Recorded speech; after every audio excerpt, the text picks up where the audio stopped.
This is a Bailey Unicorn Seville. Just going to take you around the van and show you how it operates. In front of the van you've got your jockey wheel, hitch and handbrake. We'll demonstrate these to you in person here on site. In the front locker on the right hand side you have storage, and you also have your grey pipe work for the water outlets on the van for the water systems, and you have another one of these lockers on the opposite side of the van at the front as well. You then got your wind down legs on either side at the front to stabilise the caravan while it's on site. They're only there for stabilising the van and not lifting the van. If you lifted the caravan with these, you could potentially damage the floor of the caravan. Going further down the side of the van, you've got your water pump connection. Release it by pulling it out and push it into place, and then use the cap here to lock it in. Then you've got your pickup pipe that drops down inside the water. It has to be fully submerged in the water prior to turning the water pump on. Wheels and motor mover, we'll talk wheel nuts before you leave site, and we'll also demonstrate the motor mover so you can see it is working correctly. Two fridge vents very simply there to allow hot air at the back of the fridge unit and take some cool air in. And behind the flue on the top right hand side you also have a gas flue behind there for when the fridge is running on the gas. Going down the side of the van you've got your gas locker with your gas regulator on the side of the van where you can connect your pipe work up to in the top here. Then it comes down to your gas bottles and connects to the gas bottles once they're in place.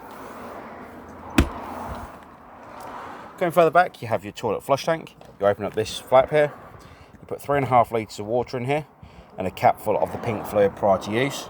Then in the bottom you have your toilet waste cassette, which you release by pulling out the orange handle and pulling the cassette towards you. The orange neck here turns out 90 degrees to tip the waste away. The grey cap is a measure for the pink and the blue fluid. You've got an orange pressure relief button on the back of the cassette, so when you're tipping the waste away it doesn't spit and splatter back at you.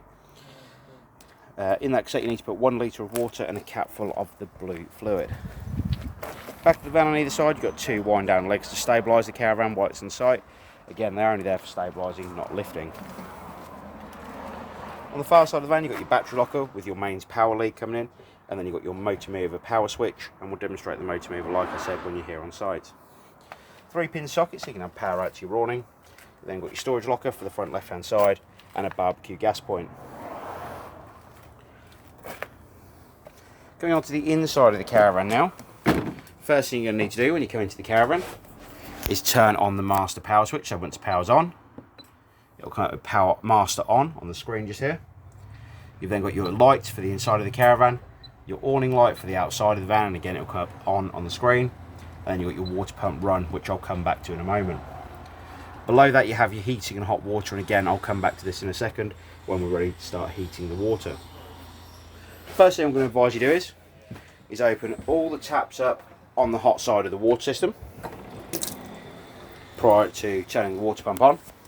Come underneath your seat on the front right hand side of the caravan, and underneath this seat in the back right hand corner, just on the left hand side here of the water tank, you're going to find a yellow drain down valve.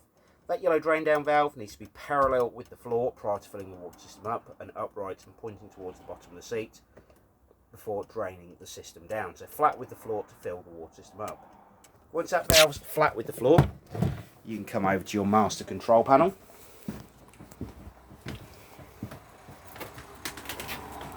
and turn the water pump on. At that point the water system will start filling from the outside of the caravan. Once the water system is full, you'll have water running continuously out of every tap on board the caravan.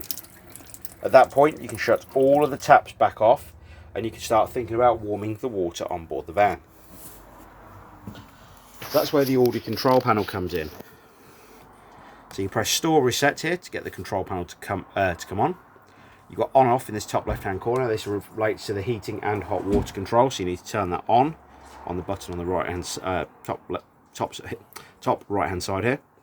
We then can use the arrow to go to the right, and that will indicate our water temperature. So you've got minus room temperature, so you've got minus or plus for your room temperature for your heating. Heating will be off at 5 degrees. Come across to the right, you've got your option for your water temperature, so you've got hot water on and hot water off. So we'll leave that on for a moment. We come across to the right and you've got your option to run your gas, so you've got gas on or gas off. If it fails to ignite, it will come up with gas fail on the screen here.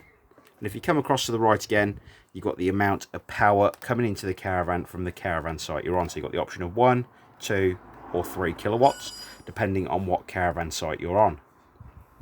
If you're on a site with 1 kilowatt, you'd run it at 1 kilowatt. If you're on a site with 3, you'd run it at 3. The best way of finding out what to set this to is by asking the site office when you arrive on your holiday. So you've got your main heating and hot water off, or control panel on and off on this top left hand side. You've then got your room temperature, minus or plus to set the room temperature. Hot water is either on or off. You've then got your gas option, which again is on or off. If it fails to ignite, it'll come up with gas fail on the screen. And then you've got the amount of power coming into the caravan from the caravan site you're on. On the right hand side here, you've got an indicator. So then on top right hand side, you've got an indicator here to let you know you've got mains power coming into the caravan. For any of the heating and hot water to work, you will also need to make sure that the control panel on the bottom right hand side, or this switch on the bottom right hand side here, is in the down position and turned on. If it's in the off position, it will isolate all the power to the Aldi heating and hot water tank itself. Next up, we're going to go to the fridge on the caravan. Now the fridge is very simple to use. You've got 3 different ways of running this. You've got the off position at the top here. You've got 240 mains coming into the caravan, and you've got your temperature control on the right hand side here. You've got your 12 volt mode for when you're towing down the road. Now the 12 volt mode is the 12 volt supply from the car you are towing with, and not the 12 volt supply on board the caravan.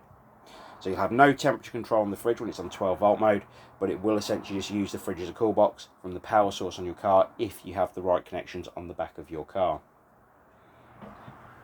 To operate the fridge on gas, you put this dial to the bottom to the gas symbol.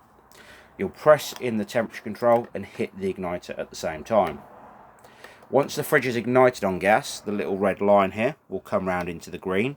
And once this red line's in the green and it's staying in the green, you need to continue to hold in the central button of the temperature control for another 5 to 10 seconds before slowly releasing the valve.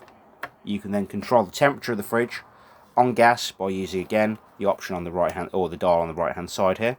And you would just need to keep an eye for a few minutes longer just to make sure this little orange line stays in the green. Microwave works very much like your household microwave. However, when you're travelling down the road, you do need to remember to remove the microwave plate from inside the microwave. As you can see, start and it kicks in, and stop on the bottom there.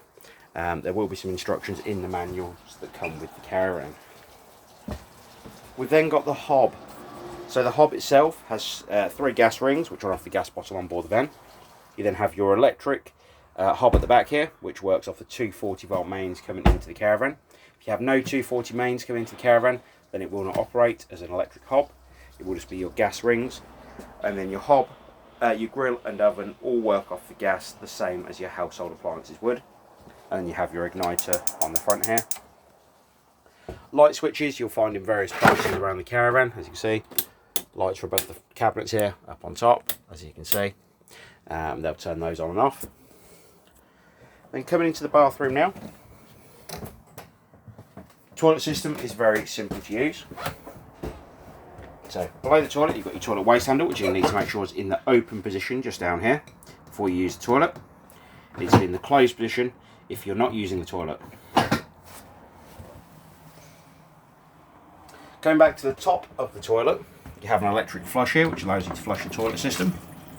You have a red indicator light that will illuminate red when the toilet waste cassette is completely full. The toilet seat itself will actually turn for your convenience. However, when you're removing the toilet waste cassette from underneath the caravan, the toilet does need to be back in the straight on position.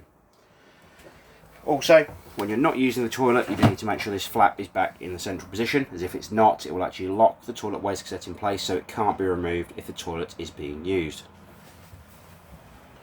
One last thing I'm going to show you on this caravan is the 240 trip switches on board the caravan. So underneath the seat on the front left hand side here, you'll find you've got your 240 trip test switch, which you hit this button here to trip the power. And if it drops down, it means you have 240 mains coming into the caravan. If it stays in the upright position, it means you have no mains power coming into the van. Then at the bottom here, you have your 12 volt fuses when you're running the 12 volt systems on board the caravan. And each of those is individually marked at the top there to tell you what fuse should be in each connection. At the bottom, it will tell you what each of those fuses is for. So this is the Bailey Unicorn Seville. If you have any further questions on the caravan, please don't hesitate to give us a call here at the Caravan Company, and we'll be more than happy to help. We appreciate your business and we look forward to seeing you here on site soon. Thanks again. Bye bye.